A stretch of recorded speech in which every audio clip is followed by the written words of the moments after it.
आप सभी को जय मसीह की। आप सभी का स्वागत है उस पाक खुदा की पाक हजूरी में।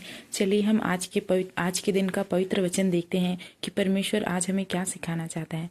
आज हम देखेंगे नीति वचन उसका 3 अध्याय उसका 5 और 6 आयत। उसमें लिखा है, तू अपनी समझ का सहारा ना लेना, वरन संपूर्ण मन से यहोवा पर भरोसा रखना और उसी को स्मरण करके सब काम करना, तब वह तेरे लिए सीधा मार्ग निकालेगा। आमीन। प्रियो, परमेश्वर हमसे क्या कह रहे हैं कि तू अपनी समझ का सहारा ना लेना। अब यहाँ परमेश्वर किस समझ की बात कर रहा है? परमेश्वर बात कर रहा है सांसारिक समझ की, सांसारिक बुद्धि की।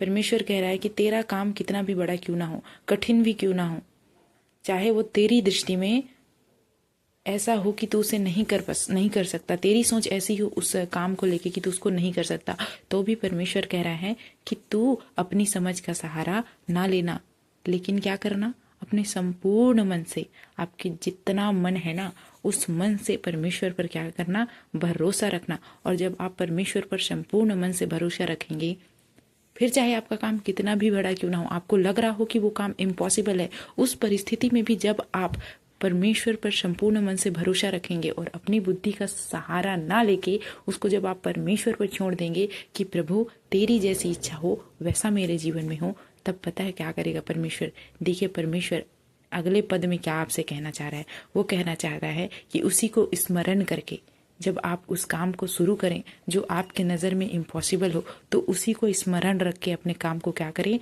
शुरू करें। यहोवा का भय मानना, और लिखा है उसी को स्मरण करके सब काम करना, तब क्या होगा? तब वह तेरे लिए सीधा मार्ग निकालेगा। क्या करेगा परमेश्वर? सीधा मार्ग निकालेगा। प्रियो, इस दुनिया में ऐसे कितने लोग हैं जो स्वयं को बुद्धिमान समझते हैं, स्वयं को समझते हैं कि मैं तो सब कर सकता हूँ, मैं तो सब कर सकती हूँ। लेकिन हमारा परमेश्वर हमसे क्या कहता है पता है? कि तू अपनी बुद्धि का सहारा ना लेना, वरन मेरे ऊपर तू क्या रखना? भरोसा रखना। और जब तू मेरा नाम लेके सारे किसी भी काम को शुरू करेगा, तो मैं तेरे मार्ग को क्या कर दूंगा? सीधा कर दूंगा।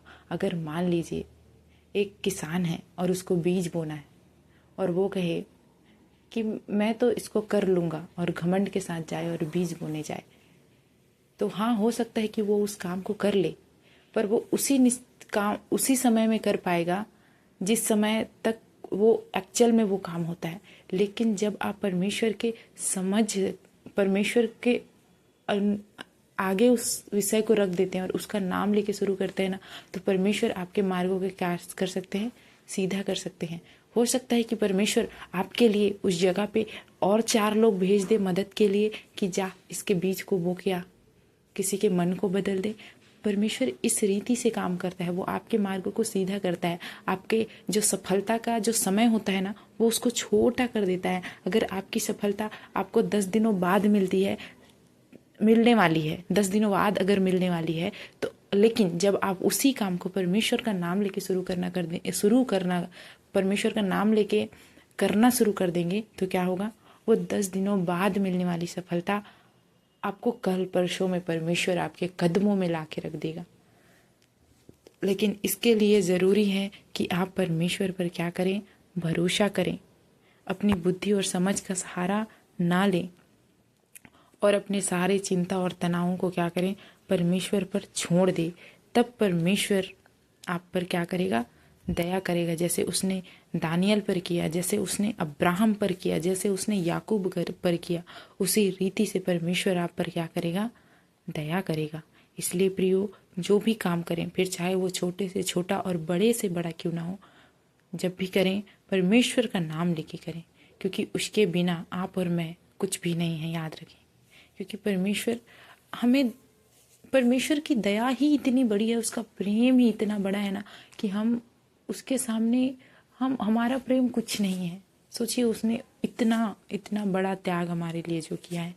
परमेश्वर कितना महान और अद्भुत है, और वो चाहता है कि वो आपके मार्गों को सीधा करे। अगर आपके मन में कोई ऐसा प्रश्न हो कि प्रभु मेरा यह काम है, लेकिन मुझे ऐसा लग रहा है कि ये तो काम सफल नहीं होगा, या मैं नहीं कर पाऊंगा, या मैं नहीं कर पाऊंगी, तो परमेश्वर आपसे कहना चाहते हैं कि मेरी बेटी, तो टेंशन मत ले, मैं तेरे संग और साथ हूँ। मैं तेरे मार्गों को क्या करूँगा, सीधा करूँगा। तू मेरा नाम लेके अपने काम को क्या कर, शुरू कर। मैं आशा करती हूँ कि ये वचन आपके जीवन में फल लाने वाला बने। इस वचन को आप आमीन कहते हुए ग्रहण करें, क्योंकि ये अद्भुत वचन है जो आपके जीवन को बदलने का सामर्थ्य रखता है। परमेश्वर का वचन उसका प्रेम है, उसकी वाणी है, वो अपने वचनों के द्वारा बात करता है। हो सकता है आज के वचन के द्वारा परमेश्वर ने आपके सवाल का उत्तर दे दिया हो, उसने बता दिया हो कि जा, मैं तेरी बाधाओं को हटा दूंगा, तेरे मार्गों को सीधा कर दूंगा। अगर ऐसा है तो कमेंट में आमीन लिखते हुए इस वचन को ग्रहण करें प्रियो। ऐसे ही और वचनों में बढ़ने के लिए और डेली वचन को सुनने और उसके बातों को जानने के लिए कि वो अपने वचन के द्वारा आज, कल, परसों, हर दिन आपसे क्या क्या कहना चाहता है, हमारे चैनल को क्या करें, सब्सक्राइब करें, ताकि आप ज़्यादा से ज़्यादा परमेश्वर के करीब जा सकें। चलिए छोटी सी प्रार्थना करेंगे ताकि ये वचन आपके जीवन में फल लाने वाला बने।